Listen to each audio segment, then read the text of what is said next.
আসসালামু আলাইকুম রহমতুল্লাহি ওয়া বারাকাতুহু। কেমন আছেন প্রিয় গাইজ? আশা করি সবাই ভালো আছেন। সকলের দোয়া আমি ভালো আছি। তো আমি আফসার আবার এসেছি আপনাদের মাঝে গল্প এবং আড্ডা নিয়ে।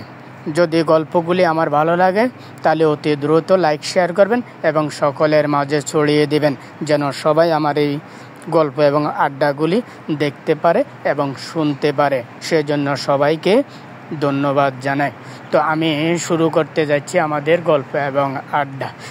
আমি বলবো যে আমাদের বাংলাদেশে যদি আমরা বাংলাদেশ উন্নত করতে যাই, বাংলাদেশের উন্নয়ন দেখতে যাই, তো আমি সকলের কাছে আহ্বান জানাবো যেন আমার এই ভিডিওগুলি যেন সকলের মাঝে ছড়িয়ে দেওয়া হয়।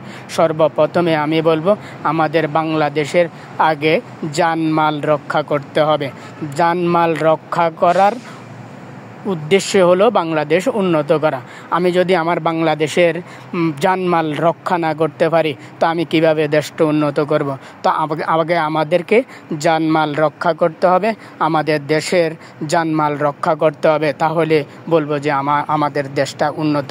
তো আমাদের দেশে জানমাল রক্ষা করতে হলে সর্বপ্রথম আমাদেরকে একটি কাজ করতে হবে, আমাদের ফারাক্কা বাঁধ দিতে হবে।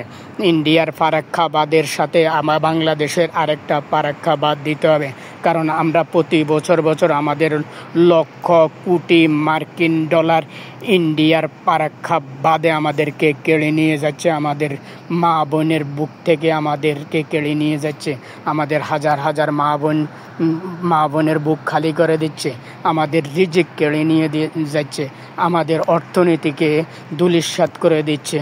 প্রতিটা বছর অন্তত দুবার করে এইভাবে আমাদেরকে ধূলিসাৎ করে দিচ্ছে। তো আমি সকলের কাছে আহ্বান জানাবো, যদি আমাদের বাংলাদেশ থেকে উন্নত করতে হয়, বাংলাদেশের অর্থনীতি উন্নয়ন করতে হয়, তাহলে সর্বপ্রথম আমাদেরকে আরেকটা ফারাক্কা বাঁধ নির্মাণ করতে হবে। তাহলে বলতে পারবো যে আমাদের বাংলাদেশ আমরা উন্নত করতে পারবো, আমাদের বাংলাদেশ উন্নত। না হলে আমরা যতই উন্নতির কথা বলে চিল্লাবো আর গলা ফাটাবো, কোনো লাভ হবে না। কারণ আমরা প্রতি বছর আমাদেরকে এখানে এসে ধাক্কা খেতে হয় যে আমাদের অর্থনীতিকে ধূলিসাৎ করে দেওয়া হয় ফারাক্কা বাঁধের পানিতে। তো আমি বলবো সকলের কাছে, এবং কি আমাদের বর্তমান তত্ত্বাবধায়ক সরকারের প্রধান উপদেষ্টা যিনি আছেন, উনাকে আপনি আমাদের ফারাক্কা বাঁধের ব্যবস্থা করেন এবং কি আপনি শুরু করে যান এবং কি সেখানে আইন পাস করে যান যে সরকার ক্ষমতায় আসুক নাকি এই ফারাক্কা বাঁধের কাজ চলতে থাকবে শেষ হওয়া পর্যন্ত। তো আমি সকলের কাছে অনুরোধ জানাবো, আগে আমাদের দেশটাকে উন্নত করতে হলে আমাদেরকে আরেকটা ফারাক্কা বাঁধ দিতে হবে। ইন্ডিয়ার যেরকম একটা ফারাক্কা বাঁধ দিয়েছে বাংলাদেশকে ধ্বংস করার জন্য, আমাদেরকে ওটার বিপরীত ওটাকে ঠেকানোর জন্য আমাদেরকে আরেকটা ফারাক্কা বাঁধ নির্মাণ করতে হবে। তাহলে আমাদের জানমাল রক্ষা পাবে, আমাদের দেশ উন্নয়ন হবে, উন্নয়ন রক্ষা করা সম্ভব হবে।